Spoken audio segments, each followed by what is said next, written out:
morning. I'm Brianne. I'm going to be your nurse today, and I'm going to do just a focused assessment on your eyes and ears. I've got a few questions that I'd like to ask you first as well, though, if that's okay. Sure. Are you having any changes in your vision lately? No. Okay. When was your last eye exam? 2 months ago. 2 months? Okay. Are you having any eye pain? No. Have you ever been diagnosed with diseases of the eye? No. Okay. Is your vision blurry or sensitive to light, No. would you say? Are you having difficulty seeing at night? No. Good. Do you have any contacts or glasses that you wear? I wear contacts. Contacts, okay. Do you wear sunglasses when you go outside? Mm-hmm. Okay. Do you notice any dryness in your eyes? No. Any itching? Only when I'm really tired. Really tired? Okay. And burning as well? Not usually. Okay. For the itching, do you have any contact approved saline that you use for that? I do. The optometrist gave me a Little bottle of that. Okay, good. Have you ever been diagnosed with diabetes, hypertension, or glaucoma? No. Okay. And do you have any medication for your eyes that you currently take? No. Okay. We're going to do an eye assessment as well, and it includes inspection and palpation. And the equipment I use is the pen light, a tip of a cotton ball as well, a Snellen eye chart, which is tests your far vision, and also a Jaeger or a Rosenbaum chart, which tests your near vision. First, I'd like to check your visual acuity. So I have a Snellen eye chart 20 feet away on the wall over there. If you can cover your right eye. Sorry. And then Cover the right eye? either eye first, it's fine. Okay. Let me know what the smallest letters that you can see. Just pick letters.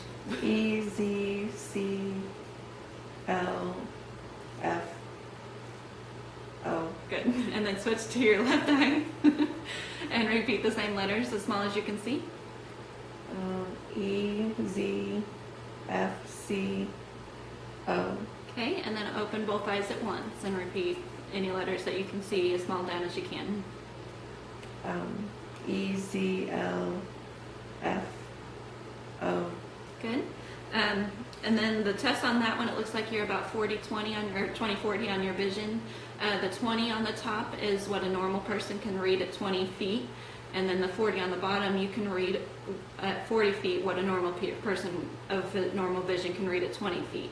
The lower or the larger the denominator, the poorer your vision as well.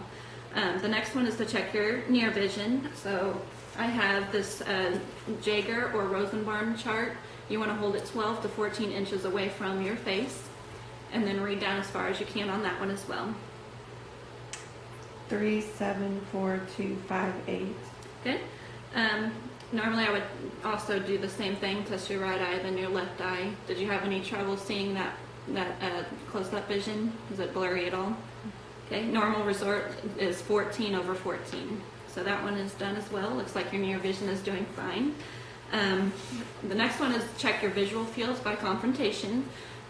Both you and I will cover our eyes at once, and I'm going to slowly so let's cover your left eye, and I'm going to cover my right eye, and I'm going to slowly bring this pin in. Let me know when you see it.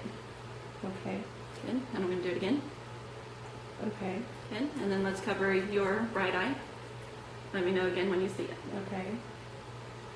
Okay. Good. And the point of that one is just to check your peripheral vision, and the goal was for me to see at the same time that you saw it as well. If you can excuse me, I'll be right back.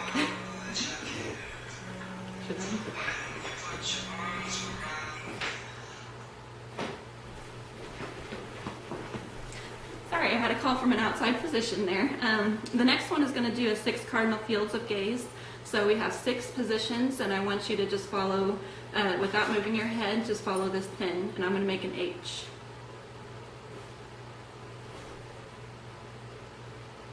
Good. And we're looking to make sure that your eyes are moving at the same time, and that lets us know what the muscles of your eyes, if they're both reacting at the same movement. We also have a corneal light reflex, which shines the light on your nose, and that should reflect the same spot on both your pupils. So just look straight ahead at me. I'm going to shine it straight at your nose, and it looks like the light reflects on the same side, so that means your eyes are straight forward as well. We have to do a pupillary response. So I would like to test again with the eyes. I'm going to do just one at a time. And your eyes should, the pupils should constrict. Your right eye, or the opposite eye, is going to constrict as well, and that's called consensual constriction, and that's just responding to the light, but it is going to respond a little bit slower. Okay, looks like both of your pupils are responding well.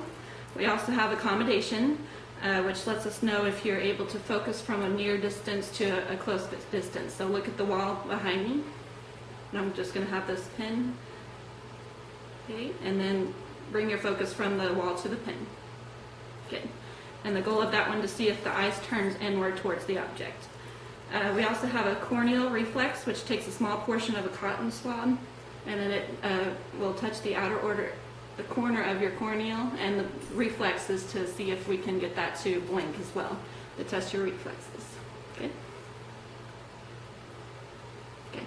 And normally I wouldn't tell the patient that the goal is to blink, but that's just for educational purposes as well, just to see if you're reflecting.